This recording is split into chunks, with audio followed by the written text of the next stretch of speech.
Big boss ಇಂದ ಜಾನ್ವಿ ಹೊರಗಡೆ ಬಂದ್ಮೇಲೆ ಆಘಾತಕಾರಿ ವಿಚಾರ ಜಾನ್ವಿ ಗೊತ್ತಾಗಿದೆ. ಹೌದು, ಜಾನ್ವಿ ಬಿಗ್ ಬಾಸ್ ಮನೆಯಲ್ಲಿ ಮೊದಲ ಗಂಡನ ಬಗ್ಗೆ ಮಾತಾಡಿದ್ದು, ಅದು ಮೊದಲ ಗಂಡನಿಗೂ ಮತ್ತು ಗಂಡನ ಎರಡನೇ ಹೆಂಡತಿಗೂ ಸಿಟ್ಟು ಬಂದಿದ್ದು, ಮಾಧ್ಯಮದಲ್ಲಿ ಕೂತು ಅವರಿಬ್ರು ಬಾಯ್ ಪಡ್ಕೊಂಡಿದ್ದು, ಇದೆಲ್ಲ ಯಾವುದೂ ಜಾನ್ವಿ ಗೊತ್ತಿರಲಿಲ್ಲ. ಅದಲ್ಲದೆ ಜಾನ್ವಿ ಮೇಲೇನೆ ಕೇಸ್ ಕೊಡ್ತೀವಿ ಅಂತ ಗಂಡ ಮತ್ತು ಎರಡನೇ ಹೆಂಡತಿ ಹೊರಟಿದ್ದು ಕೂಡ ಗೊತ್ತಿರಲಿಲ್ಲ. ಜಾನ್ವಿ ಬಗ್ಗೆ ಗಂಡ ಟಿವಿಯಲ್ಲಿ ಕುತ್ಕೊಂಡು ಅವಳು ಸರಿ ಇಲ್ಲ, ಅವಳು ಬೇರೆಯವ್ರ ಜೊತೆಗೆ ಅಫೇರ್ ಇಟ್ಕೊಂಡಿದ್ದ ಅಂತ ಮಾತಾಡಿದ್ದು ಕೂಡ ಜಾನ್ವಿ ಗೊತ್ತೇ ಇರಲಿಲ್ಲ. ಬಿಗ್ ಬಾಸ್ ಇಂದ ಹೊರಗೆ ಬಂದ್ಮೇಲೆ ಜಾನ್ವಿಗೆ ತನ್ನ ಗಂಡ ಅಂದ್ರೆ ಮಾಜಿ ಗಂಡ ಹೊರಗಡೆ ಏನೆಲ್ಲ ರಾಮಾಯಣ ರಂಪ ಮಾಡಿದ್ದಾನೆ ಅನ್ನೋದು ಗೊತ್ತಾಗಿದೆ. ಇದೆಲ್ಲವೂ ಕೂಡ ಗೊತ್ತಾಗಿ ಆಘಾತಕ್ಕೆ ಒಳಗಾಗಿದ್ದಾರೆ. ಇದೀಗ ಜಾನ್ವಿ ಕೂಡ ಒಂದು ದಿಟ್ಟ ನಿರ್ಧಾರವನ್ನ ತೆಗೆದುಕೊಂಡಿದ್ದಾರೆ. ಅಷ್ಟಕ್ಕೂ ಜಾನ್ವಿ ತೆಗೆದುಕೊಂಡ ನಿರ್ಧಾರವೇನು?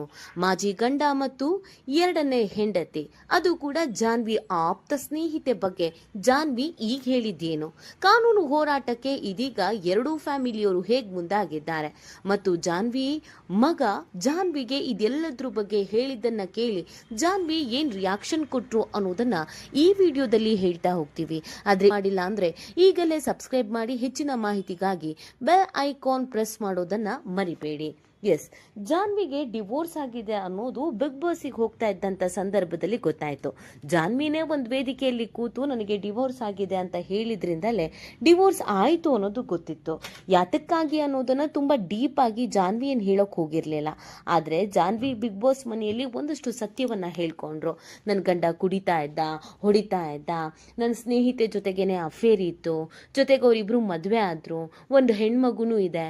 ನಂಗೆ ಇದೆಲ್ಲ ಆಶ್ಚರ್ಯ ಅಂತ ಅನಿಸ್ತು. ಅವ್ನು ದುಡಿತಾನೆ ಇರಲಿಲ್ಲ, ಅವನು ನಾನೇ ಸಾಕಿದ್ದೀನಿ, ನಂಗೆ ತುಂಬ ಮೋಸ ಆಯಿತು, ನಂಗೆ ತುಂಬ ಅನ್ಯಾಯ ಆಯಿತು ಅನ್ನೋದನ್ನ ಜಾನ್ವಿ ಹೇಳ್ಕೊಂಡ್ರು. ಜಾನ್ವಿ ಯಾವಾಗ ಬಿಗ್ ಬಾಸ್ ಮನೆಯಲ್ಲಿ ಇದನ್ನೆಲ್ಲ ಹೇಳ್ಕೊಂಡ್ರು, ಸ್ವಲ್ಪ ಮಟ್ಟಿಗೆ ಇದು ರಾಮಾಯಣನೇ ಆಯಿತು ಅಂತ ಹೇಳಿದ್ರೆ ತಪ್ಪಾಗ್ಲಿಕ್ಕಿಲ್ಲ. ಆಗ ಎಲ್ಲೂ ಕಾಣದಂತ ಜಾನ್ವಿ ಗಂಡ ದಿಢೀರಂತ ಮಾಧ್ಯಮದಲ್ಲೇ ಕೂತು ಮಾತನಾಡೋಕೆ ಶುರು ಮಾಡಿದ್ರು. ಅಲ್ಲಿವರೆಗೂ ಜಾನ್ವಿ ಬಗ್ಗೆ ಎಲ್ಲೂ ಏನು ಮಾತಾಡಿರ್ಲಿಲ್ಲ. ಆದರೆ ಎರಡನೇ ಹೆಂಡತಿ ಕೊಟ್ಟ ಕಾಟಕ್ಕೆ ಜಾನ್ವಿ ಗಂಡ ಟಿವಿ ಮುಂದೆ ಬಂದ್ಬಿಟ್ರು. ಹೌದು, ಜಾನ್ವಿ ಸ್ನೇಹಿತನೇ ಜಾನ್ವಿ ಗಂಡನ ಎರಡನೇ ಹೆಂಡತಿ. ಆಕೆ ನೋಡಿ, ನಿಮ್ಮ ಮೊದಲ ಹೆಂಡತಿ ಹಿಂಗೆಲ್ಲ ಮಾತಾಡ್ತಾ ಇದ್ದಾಳೆ, ಇದು ಸರಿಯಲ್ಲ, ನಮ್ಮ ತಂದೆ ತಾಯಿಗೂ ಇದು ಬೇಜಾರು ಅನ್ಸುತ್ತೆ, ನಮ್ಗೀಗ ಒಂದು ಹೆಣ್ಣು ಮಗು ಇದೆ. ನಿಮ್ಮ ಮೊದಲನೇ ಹೆಂಡತಿ ಜಾನ್ವಿಗೆ ಬಾಯಿ ಮುಚ್ಕೊಂಡು ಇರೋದಕ್ಕೆ ಹೇಳಿ, ಅವಳು ಏನೇನು ಮಾಡಿದಾಳೋ ಅದನ್ನೆಲ್ಲ ನೀವು ಕೂಡ ಟಿವಿ ಮುಂದೆ ಕುತ್ಕೊಂಡು ಮಾತಾಡಿ. ನೀವು ಮಾತಾಡ್ಲಿಲ್ಲ ಅಂದ್ರೆ ನಮಗಿರೋದು ಹೆಣ್ಮಗು, ಅದಕ್ಕೂ ಕೂಡ ಅನ್ಯಾಯ ಆಗತ್ತೆ. ನೀವು ಮಾತಾಡ್ಲಿಲ್ಲ ಅಂದ್ರೆ ಸರಿ ಇರಲ್ಲ ಅಂತ ಎರಡನೇ ಹೆಂಡತಿ ಕೊಟ್ಟ ಟಾರ್ಚರ್ಗೆ ಪತ್ತರ್ಗುಟ್ಟಿ ಜಾನ್ವಿ ಮೊದಲ ಗಂಡ ಮಾಜಿ ಗಂಡ ಟಿವಿ ಮುಂದೆ ಕೂತ್ಕೊಂಡು ಎಲ್ಲಾನು ಮಾತಾಡಿದ್ರು. ಇದು ಟಿವಿ ಮುಂದೆ ಆಗಿದ್ದು, ಆದ್ರೆ ಟಿವಿ ಹಿಂದೆ ಬೇಜಾನ್ ನಡೆದು ಹೋಗಿದೆ.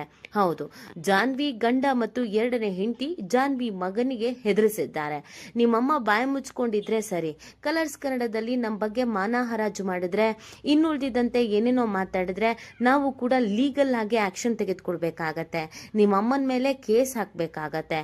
ಅಷ್ಟೇ ಅಲ್ಲದೇನೆ ನಿಮ್ಮಮ್ಮನ ಇನ್ನೊಂದಷ್ಟು ವಿಚಾರಗಳನ್ನ ನಾವು ಕೂಡ ಟಿವಿ ಮುಂದೆ ಕೂತು ಮಾತನಾಡಬೇಕಾಗತ್ತೆ. ನಿಮ್ಮಮ್ಮನ ಮಾನ ಮರ್ಯಾದೆಯನ್ನ ನಾವು ಕೂಡ ಹರಾಜಾಗ್ತೀವಿ. ಒಂದಷ್ಟು ಆಡಿಯೋಗಳು ನಮ್ಮ ಹತ್ರನೂ ಇದೆ, ಆ ಆಡಿಯೋವನ್ನ ನಾವು ಕೂಡ ರಿಲೀಸ್ ಮಾಡಬೇಕಾಗತ್ತೆ ಅಂತ ಹೆದರಿಸಿದ್ದಾರೆ.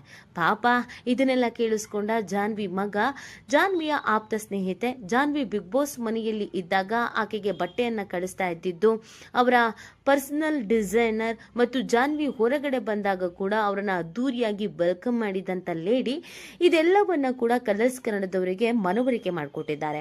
ಪರ್ಸನಲ್ ಡ್ಯಾಮೇಜ್ ಸಿಕ್ಕಾಪಟ್ಟೆ ಆಗ್ತಾ ಇದೆ, ದಯವಿಟ್ಟು ಅರ್ಥ ಮಾಡ್ಕೊಳ್ಳಿ. ಜಾನ್ವಿ ಅವರಿಗೆ ಸೂಕ್ಷ್ಮವಾಗಿ ಏನು ಮಾತಾಡಬೇಡಿ ಅಂತ ಹೇಳಿ ಅಂದ ಮೇಲೇನೆ ಜಾನ್ವಿ ಗಂಡನ ಬಗ್ಗೆ, ಸೌತಿ ಬಗ್ಗೆ ಏನು ಮಾತಾಡಲಿಲ್ಲ.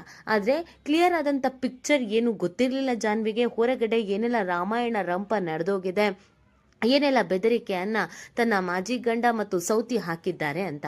ಬಿಗ್ ಬಾಸ್ ಇಂದ ಹೊರಗೆ ಬರ್ತಾ ಇದ್ದ ಹಾಗೇನೆ ಕಂಪ್ಲೀಟ್ ಆದ ಚಿತ್ರಣ ಜಾನ್ವಿ ಗೊತ್ತಾಗಿದೆ. ತನ್ನ ಗಂಡ ವೇದಿಕೆಯಲ್ಲಿ ಕೂತು ಏನೆಲ್ಲ ಮಾತನಾಡಿದ್ದಾನೆ, ತನ್ನ ಬಗ್ಗೆ ನಾಲಿಗೆ ಹರಿಬಿಟ್ಟಿದ್ದಾನೆ, ಇಲ್ಲ ಸಲ್ಲದ ಆರೋಪ ಮಾಡಿದ್ದಾನೆ ಮತ್ತು ಏನೆಲ್ಲ ಬೆದರಿಕೆಯನ್ನ ಹಾಕಿದ್ದಾನೆ. ಮಗ ಇದರಿಂದ ಹೇಗೆ ಡಿಸ್ಟರ್ಬ್ ಆಗಿದ್ದಾರೆ, ತಾನು ಹೊರಗಡೆ ಹೆಂಗ್ ಪೋಟ್ರೆ ಆಗಿದ್ದೀನಿ ಅನ್ನೋದು ಜಾನ್ವಿ ಗೊತ್ತಾಗಿದೆ. ಇದೆಲ್ಲವೂ ಜಾನ್ವಿ ಗೊತ್ತಾಗ್ತಾ ಇದ್ದ ಹಾಗೇನೆ ರೊಚ್ಚಿಗೆದ್ದಿದ್ದಾರೆ. ನಾನು ಮಾತಾಡೋದಕ್ಕೆ ರೆಡಿ ಇದ್ದೀನಿ, ನೀವು ಮಾತಾಡೋದಕ್ಕೆ ರೆಡಿ ಇರಿ ಅಂತ ಹೇಳಿದ್ದಾರೆ. ಅಷ್ಟೇ ಅಲ್ಲದೆ ಸೌತಿಗೆ ಬಾಯಿಗೆ ಬಂದಂಗೆ ಉಗ್ದಿದ್ದಾರೆ. ನನ್ನ ಗಂಡನೇ ಪಟಾಯಿಸ್ಕೊಂಡು ನನ್ನ ಸ್ನೇಹಿತೆ ಥರನೇ ಇದ್ದು ಎಷ್ಟು ದುರಂಕಾರ ಇರಬೇಡ ನಿನಗೆ, ನಿಮ್ಮಿಬ್ರದ್ದು ಕಂಪ್ಲೀಟ್ ಆದಂಥ ಪಿಕ್ಚರನ್ನು ನಾನು ಬಿಚ್ಚಿಡ್ತೀನಿ ಅಂತ ಹೇಳಿದ್ದಾರೆ. ಲೀಗಲ್ ಆಗಿ ನಾನು ಕೂಡ ಆ್ಯಕ್ಷನ್ ತೆಗೆದುಕೊಳ್ಬೇಕಾಗತ್ತೆ ಅನ್ನೋದನ್ನು ಹೇಳಿದ್ದಾರೆ. ನನಗೆ ಸುಮ್ಮನೆ ಟಾರ್ಚರ್ ಮಾಡಿದ್ರೆ ಅಥವಾ ನನ್ನ ಬಗ್ಗೆ ಸುಮ್ಮನೆ ಎಲ್ಲೆಲ್ಲೋ ಕೂತು ಮಾತಾಡಿದ್ರೆ, ನಾನು ಇಲ್ದಿದ್ದಾಗ ನನ್ನ ಹೆಸರು ಹೇಳ್ಕೊಂಡು ನೀವು ಮಾತಾಡಿರೋದು ಸರಿಯಲ್ಲ. ನಾನು ಕೂಡ ನಿಮ್ಮ ಬಗ್ಗೆ ಆ್ಯಕ್ಷನ್ ತೆಗೆದುಕೊಳ್ಬೇಕಾಗತ್ತೆ ಅನ್ನೋದನ್ನು ಹೇಳಿದ್ದಾರೆ. ಅಷ್ಟೇ ಅಲ್ಲದೆ ಜಾನ್ವಿ, ಇಲ್ಲಿಗೆ ನಾನು ಇದನ್ನು ಸುಮ್ಮನೆನೂ ಬಿಡಲ್ಲ, ನಾನು ಕೂಡ 2ನೇ ಮದುವೆ ಆಗ್ತೀನಿ, ಇವತ್ತಲ್ಲ ನಾಳೆ 2ನೇ ಮದುವೆ ಆಗಬೇಕು ಅನ್ನೋದನ್ನು ನಿರ್ಧರಿಸಿದ್ದೇನೆ. ಅದೇ ನಿಮ್ಮ ಥರ ಕದ್ದು ಮುಚ್ಚಿ ಇನ್ಯಾರನ್ನೋ ಸ್ನೇಹಿತರನ್ನ ಪಟಾಯಿಸ್ಕೊಂಡಾಗಲ್ಲ. ನಾನು ನನ್ನ ಮಗನ ಪರ್ಮಿಷನ್ ತಗೊಂಡು ನಾನು ಮದುವೆ ಆಗ್ತೀನಿ ಅನ್ನೋದನ್ನು ಹೇಳಿದ್ದಾರೆ. ಜಾನ್ವಿಗೆ ಹೊರಗಡೆ ತನ್ನ ಗಂಡ ಇಷ್ಟೆಲ್ಲ ರಾಮಾಯಣ ರಂಪ ಮಾಡಿರೋದು ಗೊತ್ತಿರಲಿಲ್ಲ. ತೇಜೋವಧೆ ಮಾಡಿರೋದು ನೋಡಿ ನಿಜವಾಗ್ಲೂ ಸಿಟ್ಟು ಬಂದಿದೆ. ಈ ಕಾರಣಕ್ಕಾಗಿ ಜಾನ್ವಿ ಎಲ್ಲವನ್ನ ಕೂಡ ಸೀರಿಯಸ್ ಆಗಿ ತೆಗೆದುಕೊಂಡಿದ್ದಾರೆ. ಮುಂದಿನ ದಿನದಲ್ಲಿ ಜಾನ್ವಿ ಮಾಜಿ ಗಂಡ ಮತ್ತು ಸೌತಿ ಇಬ್ರು ಕಾನೂನಾತ್ಮಕವಾಗಿ ಒಂದಷ್ಟು ಸಂಕಷ್ಟವನ್ನ ಎದುರಿಸಬಹುದು. ಯಾಕಂದ್ರೆ ಜಾನ್ವಿ ಎಲ್ಲವನ್ನ ಪರ್ಸನಲ್ ಆಗಿ ತೆಗೆದುಕೊಂಡಿದ್ದಾರೆ. ಅಲ್ಲಿಗೆ ಬಿಗ್ ಬಾಸ್ಗೆ ಹೋಗಿ 2 ಸಂಸಾರಗಳ ಜಗಳ ಇದೀಗ ಹಾದಿರಂಪ ಬೀದಿರಂಪ ಆಗಬಹುದಾದ ಎಲ್ಲ ಲಕ್ಷಣಗಳು ಕಾಣಿಸ್ಕೊಳ್ತಾ ಇದೆ. ಈ ಬಗ್ಗೆ ನಿಮ್ಗೇನ್ ಅನ್ಸುತ್ತೆ ಅನ್ನೋದನ್ನ ನೀವು ಕೂಡ ಕಮೆಂಟ್ ಮಾಡಿ ನಿಮ್ಮ ಅನಿಸಿಕೆ ಮತ್ತು ಅಭಿಪ್ರಾಯವನ್ನ ತಿಳಿಸಬಹುದು.